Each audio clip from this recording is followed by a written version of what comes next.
Салам достор, Атлет KG каналынын бардык катталуучулары. Биз буга чейин Олимпиада оюндарында күрөшө турган Акжол Махмудовдун атаандаштары тууралуу кеп кылганбыз. Эми кезек Жоламан Шаршембековго келип жетти окшойт. 60 килограмм салмагында дүйнөнү дүңгүрөтүп, өзүн көрсөтүп жүргөн биздин спортчубуздун атаандаштары кимдер? Алар кандай күрөшөт? Кимиси кайсыл жагынан күчтүү? Мына ушул темада бүгүнкү чыгарылышты даярдадык. Анда эмесе видеону аягына чейин көрүңүздөр. Бул видеонун таралышына дагы жардам берет. Андыктан көрөрдөн мурун каналга дагы жазылып, коңуроону басып коюуну унутпаңыздар. Жоламандын каршылаштары тууралуу мен кызыктуу видео деп ойлойм. 2019-жылы Казакстандын Нур-Султан шаарында өткөн дүйнө чемпионаты биринчи тандоо мелдеши болуп, башкы 5 орунга илинген 6 спортчу жолдомонун ээси аталган. Ал дүйнө биринчилигин япониялык балбан Кеничиро Фумита жеңип, түздөн түз Олимпиада оюндарына лицензияны алып койгон. Фумита дүйнөлүк деңгээлдеги өтө күчтүү балбандардан 1995-жылы төрөлгөн. Учурда 25 жашта. Дүйнөнүн жана Азиянын 2 жолку чемпиону. Анда сырткары Азияда дагы бир коло медали бар. 2017-жылы Парижде өткөн дүйнөлүк чемпионатта 59 килограммга чейинки салмакта күрөшүп, алтын медалин тагынган. Анда ал финалда казакстандык балбан Мейрамбек Айнагулов менен күрөшүп, 2-1 эсебинде жеңүүчү болуп чыккан. Ал мелдеште эсиңиздерде болсо, биздин балбан Каныбек Жолчубеков жарым финалда Фумитага утулуп, коло медаль үчүн орусиялык Степан Маринян менен күрөшүп жеңилип калган. Демек анда Фумита, Маринян, Жолчубеков, Айнагулов деген күчтүүлөрдү жеңип, оор жолду ийгиликтүү басып өткөн. 2017-жылы дүйнө чемпиону наамын жеңерден мурун Нью-Делиде өткөн Азия чемпионатында да күрөшүп, карьерасындагы эң чоң жыйынтыкты көрсөткөн. Анда финалда Мейрамбек Айнагулов менен кармашып, ошондой эле 2-1 эсебинде жеңүүчү аталган. Ал Азия биринчилигине бизден Калы Сулайманов барып, чейрек финалда дал ушул Фумитага жеңилип, андан аркы коло үчүн күрөшүндө отуруп койгон. Фумита арадан 2 жыл өткөндөн кийин 2019-жылы Кытайда болгон Азия чемпионатында 60 килограмм салмагында коло медаль тагынат. Башкы фавориттердин бири мынтип начар баштаганы менен негизги сюрпризди Нур-Султанга сактап турган экен.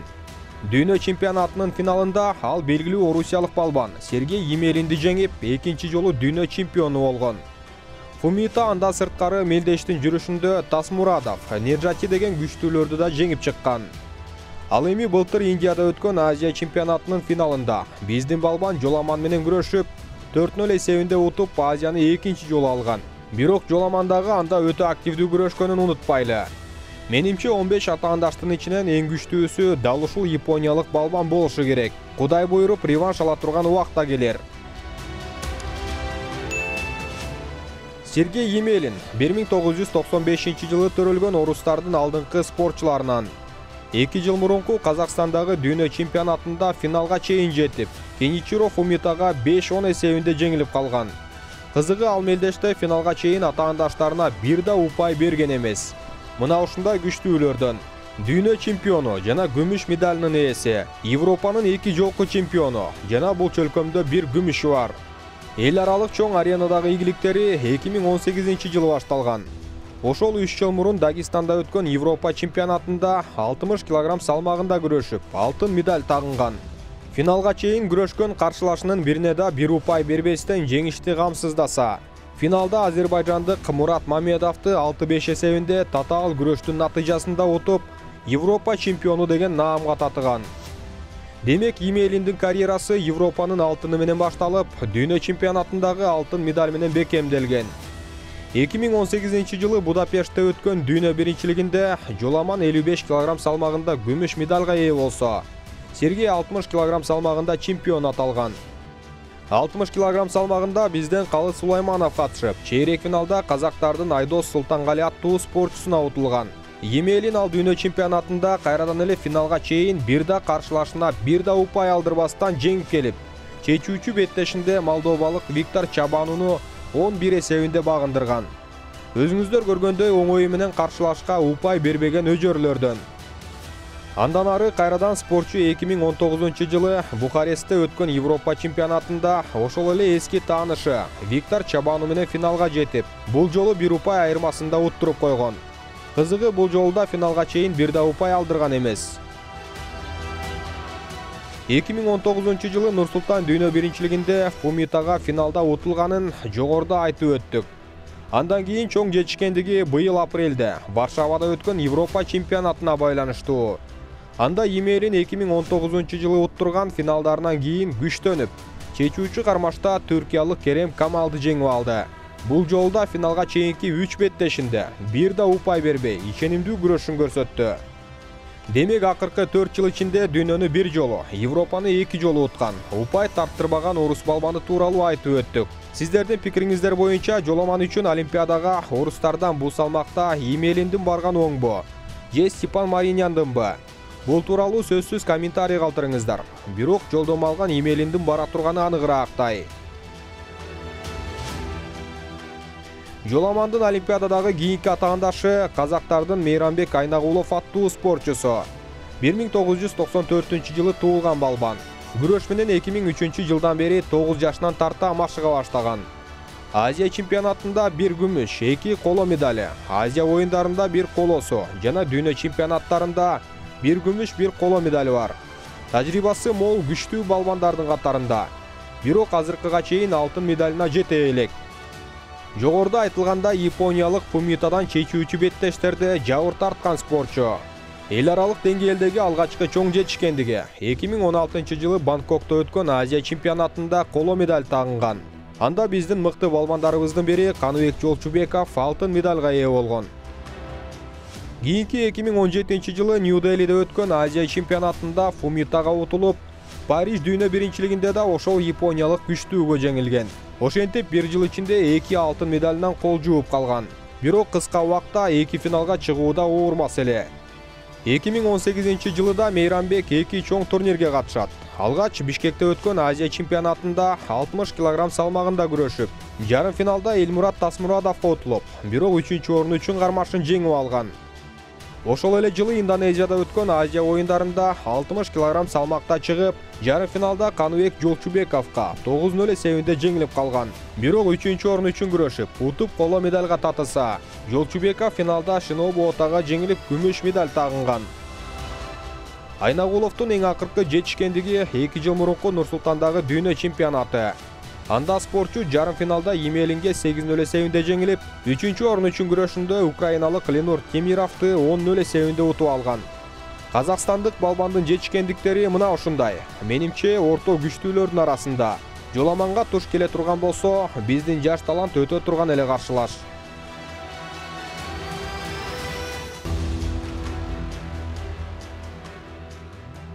Кийинки 4-чү балбан ирандык Алиреза Неджати, 1998-жылы төрөлгөн балбан. Учурда 23 жашта. Өзүңүздөр байкагандай бул салмактагы жаш спортчулардан. Чоңдор арасындагы жалгыз жетишкендиги 2019-жылы дүйнө биринчилигинде коло медаль уткандагысы. Эл аралык даражадагы мелдештерде биринчи жолу 2014-жылы катышкан. Анда ал кадеттер арасындагы дүйнө чемпионатында 3-орунду алган. Ал эми 2018-жылы 60 кг салмагында жаштар арасында дүйнө жана Азия чемпионатында байгелүү орундарга илинген. Олимпиада алдындагы дүйнө биринчилигинде чоңдор арасындагы биринчи мелдешине катышып, коло медаль үчүн күрөшүндө Элмурат Тасмурадовду 7-5 эсебинде утуп, өз улуттук олимпиадалык комитетине жолдомон алып келген. Ал мелдештин жарым финалында Фумитага 1-10 ири эсебинде жеңилип калган. Андан башка көзгө басар чоң ийгиликтери жок, бирок физикалык жактан күчтүүлөрдөн. Жаңы чыгып келе жаткан жылдыздардын арасына кошток да болот. Дал ушундай спортчуларда күтүлбөгөн жыйынтыктарды берип койчу эле.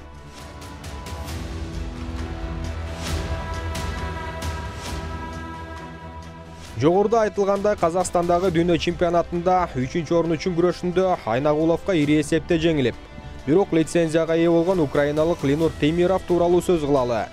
1990-жылы Өзбекстанда төрөлүп, бирок кичинесинен эле үй бүлөсү аяктан Крымга көчүп кеткен. Учурда 31 жашта. Грек-рим күрөшү менен улуу агасынан үлгү алып машыгып калган. Европа чемпионатында 2 коло медаль болсо, дүйнө биринчилигинде 1 колосу бар. Азырынча күмүш жана алтындарды мойнуна иле элек. Чоңдор арасындагы дүйнөлүк жетишкендиги 2018-жылы Будапештте орун алган дүйнө чемпионатында болгон. Анда Темиров 63 кг салмагында күрөшүп, жарым финалда Элмурат Тасмурадовго утулуп, 3-орун үчүн болгон беттешинде жеңүүчү аталган. Ошентип бул коло анын карьерасындагы чоң триумф болгон десек жарашат. Андан ары 1 жылдан кийин 2019-да Бухарестте өткөн Европа чемпионатында күрөшүп, кайрадан эле 3-орунга илинет. Жарым финалда бул жолу Виктор Чабануга утулуп, коло үчүн кармашында хорватиялык спортчуга мүмкүнчүлүк берген эмес. Кийинки көзгө басар жыйынтыгы былтыр 2020-жылдагы Римде өткөн Европа чемпионаты. Бул жолу да украиналык балбан 3-орундан жогору көтөрүлө алган эмес. Мунусунда ал 63 кг салмагында чыгып, биринчи беттешинде эле белорусиялык жаш балбан Неходага жеңилип калган. Бирок атаандашы финалга жеткендиктен жолун улантууга мүмкүнчүлүк алып, көңүл жубатуучу кармашын жана 3-орун үчүн күрөшүн жеңип коло медалга ээ болот. Күчкө толуп турган жаш балбан эмес, орто күчтүүлөрдүн арасына кошууга мүмкүн. Биздин үмүт жоламанга туш келсе, анчалык каардуу эмес атаандаштардан десек болот.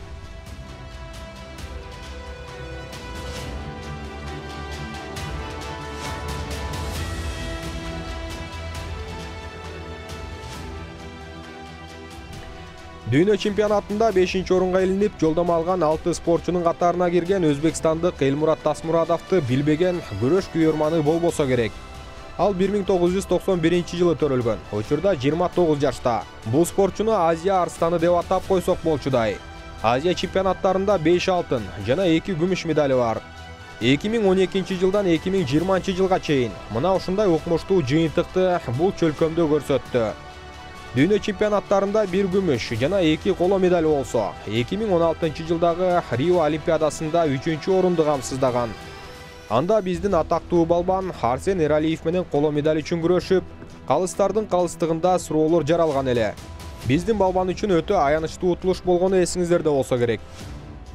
Тасмурадовдун эл аралык аренадагы чоң ийгилиги 2012-жылы 20 жашка толо элек кезде башталган.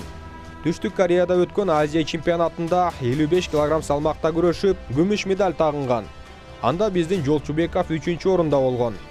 Ал эми 2013-жылы бир кадам дагы илгерилеп, Азия биринчилигинде 60 кг салмакта чемпион аталат. Биздин Эралиев бул салмакта коло медаль тагынган жыл. 2013-тө Азия менен чектелбей, дүйнө чемпионатында да күрөшүп, коло медальга ээ болгон. 2014-жылы кайрадан эле 1 жыл мурунку ийгилигин кайталайт. Азияда 59 кг салмагында күрөшүп, финалда япониялык күчтүү балбан Синобу Отаны жеңген. Жолчубеков кайрадан коло медальга илинген. Ошол эле жылы өз мекенинде Ташкент шаарында өткөн дүйнө чемпионатында коло медаль тагынат. Анда 1-орунду белгилүү ирандык балбан Хамид Сориан камсыздаган эле. 2015-жылы Дохада өткөн Азия чемпионатында кайрадан бирди багындырган. Бул жеңиши Азия чөлкөмүндөгү үзгүлтүксүз 3-алтын эле. Бул жолу бизден Арсен Эралиев 3-де болгон. Балбан 2018-жылы Бишкектеги Азия биринчилигинде 63-тө күрөшүп, финалда биздин балбан Урматбек Аматовду жеңип 4-алтынына жеткен. Аны менен токтобой жолун улап, 2019-да да финалга чыгып, кытайлык балбанга алдырып койгон. Бирок былтыр кайрадан 63-тө чыгып, кореялык спортчуну финалда утуу менен Азиядагы 5-алтын медалын тагынды. 3 жыл мурун 2018-де Будапештте өткөн дүйнө чемпионатында да финалда күрөшүп, орусиялык Степан Маринянга жеңилген. Быйыл Азияда чейрек финалда ирандык балбанга жеңилип, андан ары килемге чыкпай койду. Демек бул спортчу биздин балбандарда эле дүйнө чемпионатын ута элек. Бирок Азияны эбак багынткан жана Олимпиадада жеңиш даамын сезип көргөн тажрыйбалуу атлет. Кимге гана туш келбесин оңой каршылаш болбой тургандыгы белгилүү.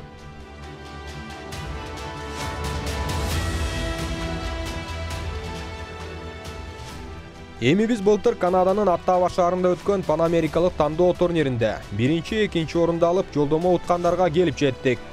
60 кг салмагында алтын медаль тагынган кубалык балбан Луис Орта 1994-жылы туулган. Учурда 26 жашта. Анын жетишкендиктери Америка чөлкөмүндөгү Панамерика мелдештери менен гана чектелет. Дүйнө чемпионаттарында азыркыга чейин өзүн көрсөтө элек.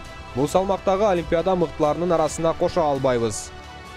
Ошентсе да Панамерикалык мелдешти 2018-19 жылдары утса, 2019-да Панамерика оюндарында бул салмакта жеңип алган.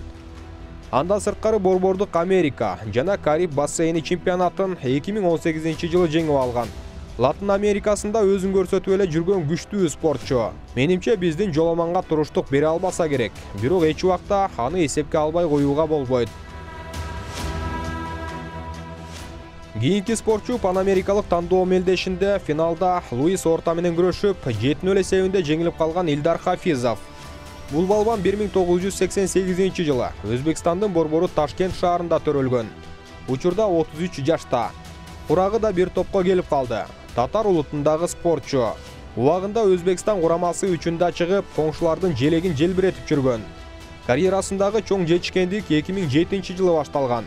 Элестетип көрүңүздөр. Жолама 8 жашта болгон кезде Хафизов Бишкектеги Азия чемпионатында 55 кг салмакта күрөшүп, коло медаль тагынган. Анда биздин Канат Бегалиев, Данияр Көбөнов деген агаларыбыз чемпионат алышкан эле. Ал эми 2011 жылы Ташкентте өткөн Азия чемпионатында 55 кг салмакта күрөшүп, бир тепкич жогору чыккан. Бул жолу күмүш медалына жеткен. Кызыгы ал финалда биздин балбан Арсен Эралиев Хафизовду партерден айлантып, жамбашка чаап Азия чемпионат алган эле.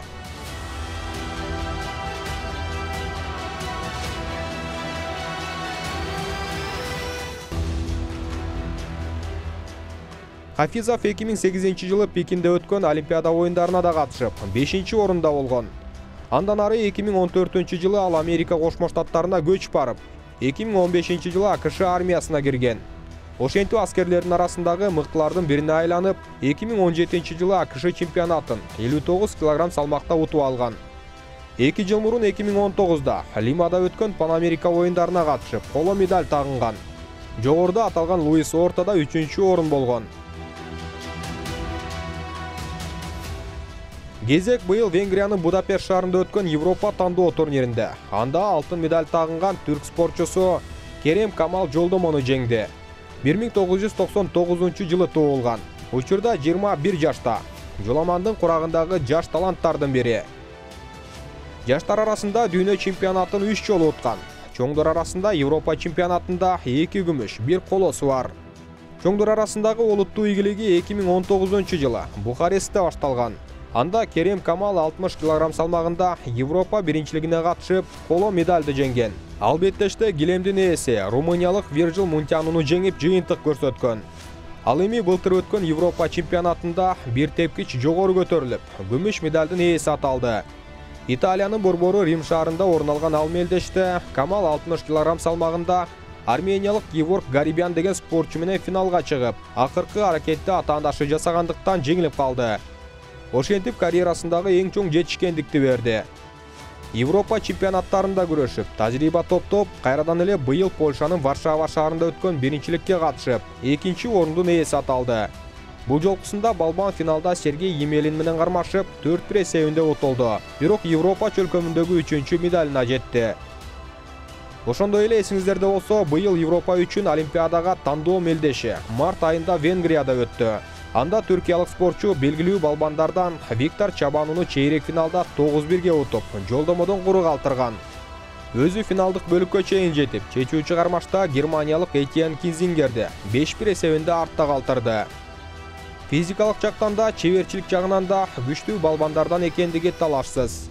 Олимпиадада байгелүү орунга жетүү үчүн тажрыйбасы жетеби деген суроо бар.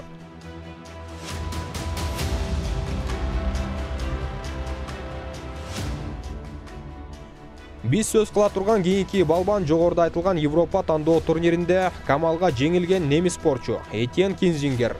Ал 1996 жылы туулган. Учурда 24 жашта.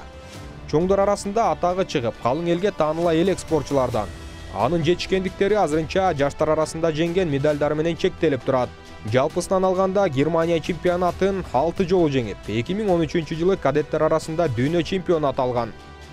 Ошондой эле 2016 жылы өткөрүлгөн жаштар дүйнө биринчилигинде күмүш медалга жетсе, Европа континентинде жаштар арасында 2 жолу коло медальга илинген.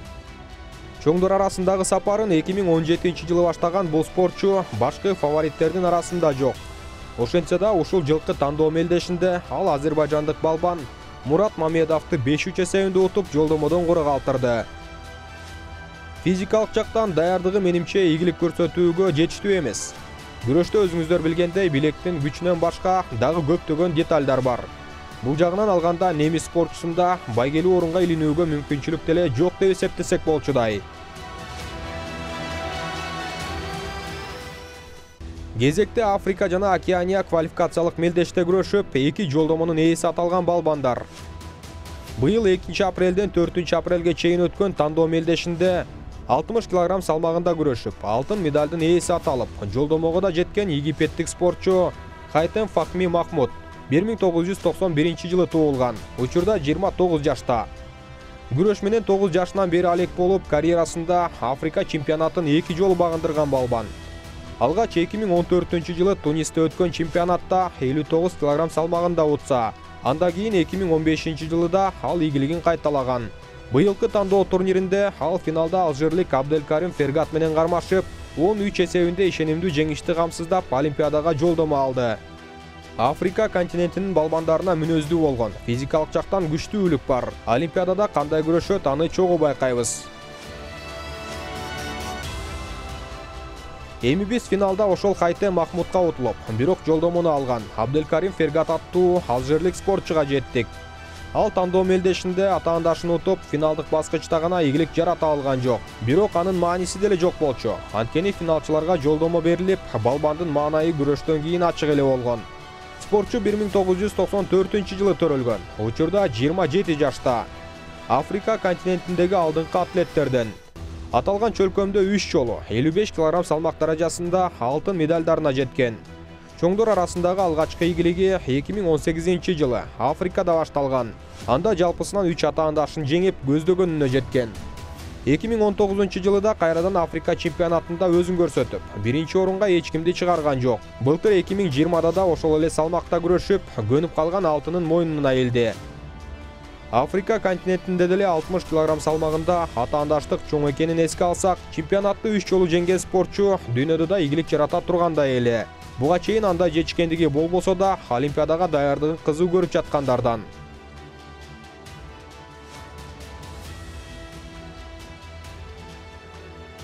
Мына эми биз Азиянын накта арстандарына келип жеттик окшойт. Албетте биздин балбан Жоламан Шаршенбеков күрөшүп жолдомо уткан Алмата тандоо турнири жөнүндө кеп кылабыз.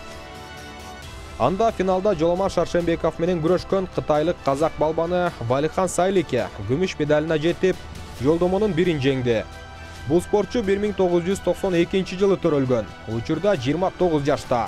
Анын карьерасындагы эң чоң жетишкендиги 2018 Будапештте өткөн дүйнө чемпионатындагы 60 кг салмагындагы коло медали.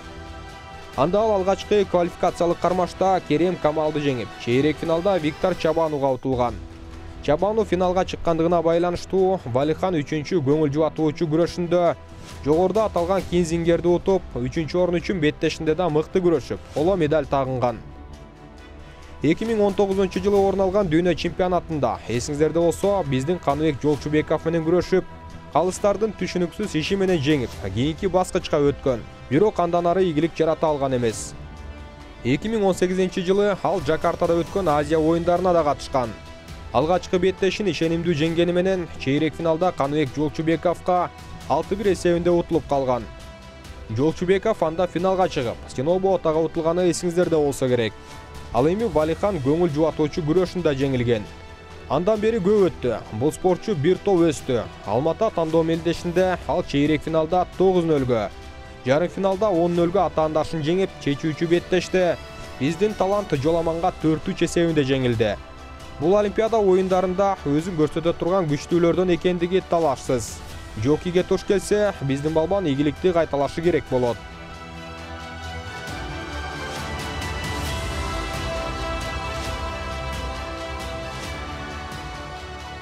Олимпиада оюндарына эң акыркы тандоо мелдеши быйыл Болгариянын София шаарында өттү.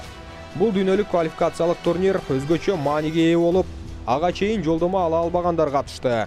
Алардын бири аталган турнирде алтын тагынган молдавиялык Виктор Чабану 1992 туулган балбан. Учурда 28 жашта. Дүйнө чемпионатында күмүш медали бар. Европа оюндарында коло тагынган жана Европа биринчилигинде бир күмүш, бир алтыны бар. Тажрыйбалуу спортчулардан десек жарашат. Алгачкы ийгилигин 2014 Европа чемпионатында көрсөткөн. Финляндияда 59 кг салмагында күрөшүп, күмүш медалын тагынат. Андан кийинки жетишкендиги туура 4 жылдан кийин дүйнө чемпионатына туш келет. Чабану 60 кг салмакта чыгып, Сергей Емелинге 11 эсебинде утулуп калган. бирок өтө жакшы жыйынтык болгон. Андан соң 2019-жылкы Бухарестте өткөн Европа чемпионатында триумф жаратат. Ушул эле салмакта чыгып, финалда кайрадан Сергей Емелин менен күрөшкөн. Бул жолу Фортуна молдавиялык спортчуда болуп, жеңишти илип кеткен. Карьерасындагы алгачкы алтын эле. Андан кийин ошол эле 2019-да Минск шаарында өткөн Европа оюндарына катышып, биринчи 8-ден 1 финалдагы кармашында эле Степан Маринянга 9-1 эсебинде утулган. Степа финалга чыгып, чабануу көңүл жубатуучу кармашта Керем Камалды 19 эсебинде жеңип, коло үчүн күрөшүндө украиналык балбанды багындырган. Кызыгы, былтыр декабрда Сербиянын Белград шаарында өткөн Дүйнө кубогунун чейрек финалында Жоламан Шаршенбеков менен күрөшүп 8-0 утулган. Албетте Жоки бул каршылашын сезген эмес. Демек, Олимпиадада өтө турган эле атаандаш.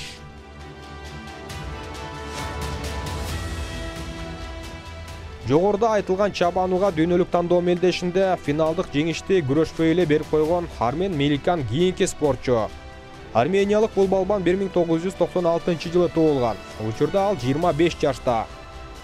Карьерасындагы эң жакшы жетишкендиктеринин бири 2019-жылы 23 жашка чейинкилер арасында дүйнө чемпионатына катышып, биздин балбан Жоламан Шаршенбековду 11-7 эсебинде утуп алган.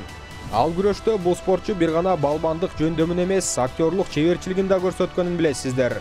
Убакытты болушунча созуп, эс алып алууга болгон аракетин жасаган. Ошол кезде Жоламан болгону 20 жашта экенин да эске алышыбыз керек. Ал тууралуу алдыда.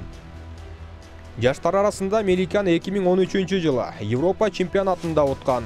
Сыймыктана турган жетишкендиктери ушулар. Дүйнөлүк тандоо мелдешинде өтө күчтүү балбандарды утту деп айта албайбыз. Карьерасындагы эң өкүнүчтүү жеңилүүсү деп 2018-жылы Дагестанда өткөн Европа чемпионатында чейрек финалда грузиялык балбанга 12-4 эсебинде утулганын айтып келет. Мына эми биздин алмашкыз талант Жоламан Шаршенбековго да келип жеттик. Ал 1999-жылы төрөлгөн. Учурда 21 жашта. Бул Олимпиада оюндарына быйыл Алматада өткөн тандоодо лицензия алганы күтүлгөн эле окуя болду. Финалда Валиханды жеңгени да көптөн кабар берет. Карьерасындагы эң чоң жетишкендик албетте 2018-деги дүйнө чемпионатында тагынган күмүш медали. Анда Элдеңиз Азизлиге 55 кг салмагында утулган. 19 жашка эми гана чыкканда мында жетишкендикти багындырганы рекордту жаңыртуу болгон. Канат Бегалиевдин курак боюнча көрсөткүчүн басып өткөн. 2018-де Бишкекте өткөн Азия чемпионатына да катышып, финалда япониялык Танакурага жеңилип калган. Ошол жыл Жоламандын чоң күрөшкө ийгиликтүү баш баккан жылы болгон эле. 2020-жылы Азия чемпионатында 60 кг салмагында күрөшүп, финалда Кеничиро Фумитага утулуп калган. Бирок анда казактардын күчтүүлөрүнүн бири Айдос Султангалини жеңген, ирандык балбанды да уткан. Андан ары былтыркы дүйнө кубогундагы ийгилиги бардыгыбызга маалым. Жалаң күмүштөр менен чектелип келе жаткан жаш балбаныбыз алтын медалына жетти. Болгондо да башкы фаворит орустардын Степан Маринyan аттуу спортчусун акыркы аракет менен өтө татаал күрөштүн натыйжасында жеңип триумф көрсөттү. Жоламандын күрөшү күн санап күчтөнүп бараткандыгы талашсыз. Олимпиада оюндарында ким эмне дебесин, менимче анын башка атаандашы Кеничиро Фумита. Ооба, башка күчтүүлөр да бар, бирок Жоламан аларды өтө турган деңгээлге келип калды деп ишенем. Дүйнөлүк даражадагы башкы фавориттерден экендигинде шек жок. Алтын медалга жетерине үмүт артып, колдоп туралы. Мына ушундай достор, бүгүн биз эң күчтүү спортчуларыбыздын бири Жоламандын атаандаштарын карап чыктык. Каналга жазылып, коңгуроону басууну унутпайлы. Кызыктын бардыгы алдыда.